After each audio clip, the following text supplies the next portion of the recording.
ಸರ್ಕಾರಗಳಿಗೆ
ನಮ್ಮ ಕಟ್ಟೈ ಸ್ವಾಮಿ ಅವರು ಬಂದಾರ.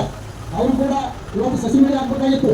ಕೊಪ್ಪಳ ಜಿಲ್ಲೆಯಲ್ಲಿ ರೈತರ ವಿರೋಧಿ ಕಾನೂನುಗಳನ್ನ ಈಗಾಗಲೇ BSNL ಈಗಾಗಲೇ ಮುಚ್ಚಿಬಿಟ್ಟಿದ್ದಾರೆ. ಈಗ ನೆಕ್ಸ್ಟ್ ಬಾಳೆನೆ ಇವತ್ತು ನಮ್ಮ KPTCL. ಬಹುಶಃ ನಮ್ಮ ರೈತರ ಅಷ್ಟೇ ಜವಾಬ್ದಾರಿ ಅಲ್ಲ ಇದು. ಈ KPTCL ನಲ್ಲಿ ಕೆಲಸ ಮಾಡ್ತಕ್ಕಂಥ ಅವರು ಕೂಡ ಜವಾಬ್ದಾರಿ ಇದೆ ಇದು. ಯಾಕಂದ್ರೆ ಮುಂದಿನ ದಿನಗಳಲ್ಲಿ ಖಾಸಗೀಕರಣ ಆದ್ರೆ ಅವ್ರಿಗೆ ಯಾವಾಗ ಬೇಕಾದ ಅವ್ರು ತೆಗಿಬಹುದು. ಯಾಕಂದ್ರೆ ಇವತ್ತು ಸರ್ಕಾರದ ಸ್ವಾಧೀನದಲ್ಲಿರ್ತಕ್ಕಂಥ ಈ ಒಂದು KPTCL ಯಾವ ಉದ್ದೇಶಕ್ಕಾಗಿ ಇವತ್ತು ಖಾಸಗೀಕರಣ ಮಾಡ್ತಾರೆ ಅಂತಕ್ಕಂಥ ಇವತ್ತು ನಾವೆಲ್ಲ ಚಿಂತನೆ ಮಾಡಬೇಕಾಗಿದೆ. ಇವತ್ತು 5 ವಿಭಾಗಗಳಲ್ಲಿ ಇವತ್ತು ಈ KIVಗಳು ಕೆಲಸ ಮಾಡ್ತಾ ಇದ್ದಾವೆ. ಇವತ್ತು ಗುಲ್ಬರ್ಗ ವಿಭಾಗ, ಮೈಸೂರು, ಈಗ ಈ ರೀತಿಯಾಗಿ ಇವತ್ತು ಅವ್ರು ಹೇಳ್ತಾರೆ 4 ವಿಭಾಗಗಳಲ್ಲಿ ಇವತ್ತು ಲಾಸ್ ಆಗ್ತಾ ಇದೆ. ಇವತ್ತು ಮೈಸೂರು ಮಾತ್ರ ಇವತ್ತು ಲಾಭದಲ್ಲಿದೆ ಅಂತಕ್ಕಂಥದ್ದು. ಅದಕ್ಕೆ ಹಲವಾರು ಕಾರಣಗಳು ಇರಬಹುದು. ರಾಜ್ಯ ಸರ್ಕಾರ ಇವತ್ತು ಟಾಟಾ ಪವರ್ ಕಂಪನಿಗೆ ಇವತ್ತು ವಿದ್ಯುತ್ ಅನ್ನ ಮಾರಿಕೊಳ್ಳುವಂತದ್ದು ನೋಡಿದ್ರೆ ಮುಂದಿನ ದಿನಗಳಲ್ಲಿ ಬಹುಶಃ ನಮ್ಮ ಸ್ನೇಹಿತರು 1980ರಲ್ಲಿ